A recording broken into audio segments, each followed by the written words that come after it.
record closing highs so far for the Dow. Blasting through a ceiling. In a record-setting IPO. Investors who have been riding the wave. The S&P is at all-time highs. Your portfolio is up 30%, and your friend just quit his job to day trade. But something feels off. The market has crashed 7 times since 1929. Each time people said, this is different. Each time they were wrong. But if you had followed this guy's rules, you would have emerged way ahead in every single crash. Who is this guy? J.L. Collins. He published a book called The Simple Path to Wealth that distilled decades of market history into 4 simple rules. By the end of this video, I'm going to stress test each rule against history's worst crashes to show you exactly why they work, and more importantly, when they don't. Charles Mitchell runs National City Bank, the bank that would eventually become Citigroup. Back then, Wall Street was run by a handful of wealthy men. Charles Mitchell was one of them. He walks from his Fifth Avenue mansion to Wall Street, selling the American dream. He's the first banker to sell stocks to everyday people. Not just millionaires, but secretaries and cabbies. His salesmen fan across America with one message: you too can get rich. By 1929, his bank had sold billions of dollars in securities, and he's a national hero, the ideal modern banking executive. Then, in March 1929, the Federal Reserve warns of excessive speculation, which is basically gambling with stocks instead of dice. It's like this celebrity astrologer who predicted stock prices based on the signs of the zodiac. Her clients were borrowing money to buy stocks they didn't understand, convinced prices would only go up, betting on price movements without understanding the underlying businesses. The Fed said, stop lending. Mitchell does the opposite. He opened up the money tap, millions of dollars in fresh loans so people can keep buying stocks. It's like a bartender serving another round of drinks after last call. He defied the Fed. Then came October 24th. The Dow doesn't just fall, it craters. Millionaires at breakfast, bankrupt by dinner. All those everyday investors Mitchell convinced to buy, they're wiped out. The cabbie who trusted America's greatest banker has lost everything. Here's what killed them: leverage. They borrowed money to buy stocks, just 10% down, borrowing the rest. When prices fell, brokers demanded cash immediately. No cash?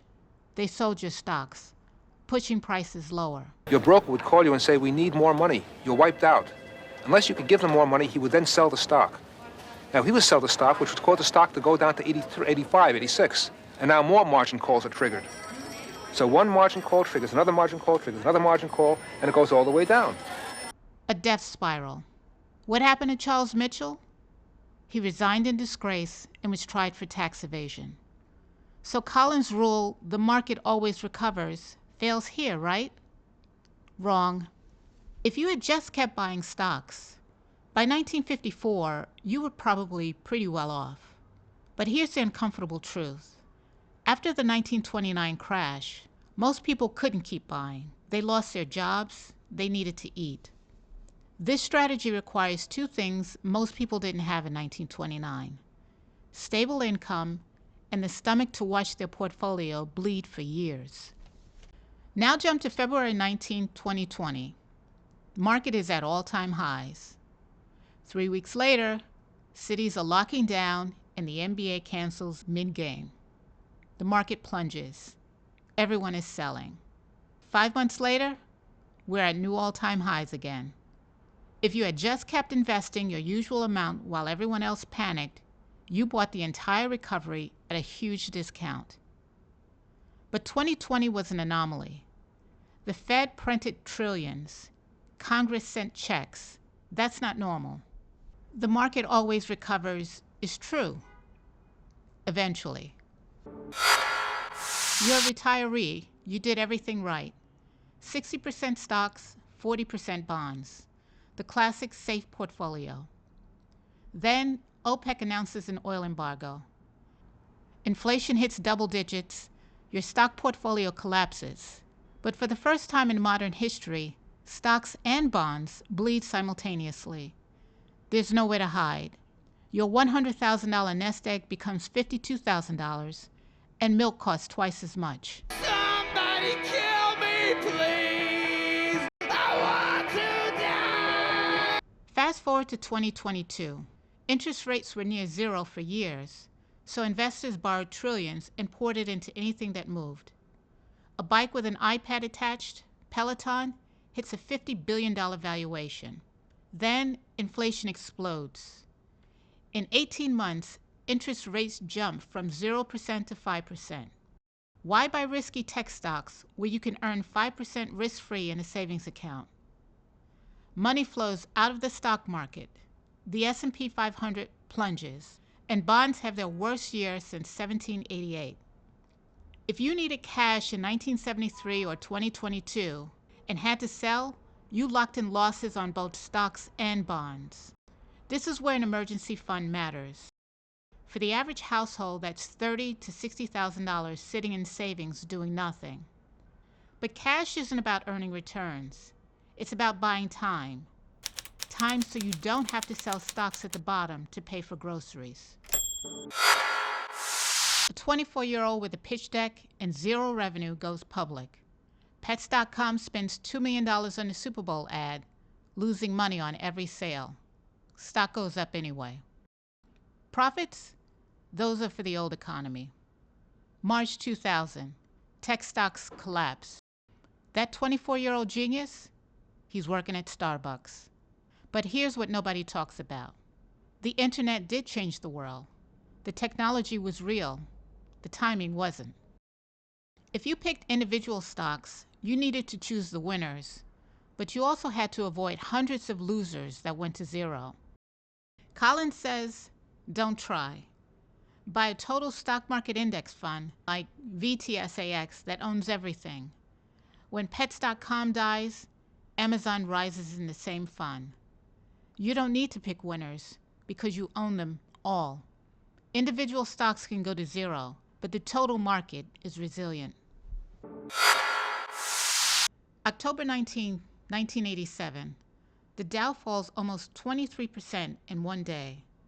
Not a week, a day. The economy is fine. No recession, no bank failures. So what happened?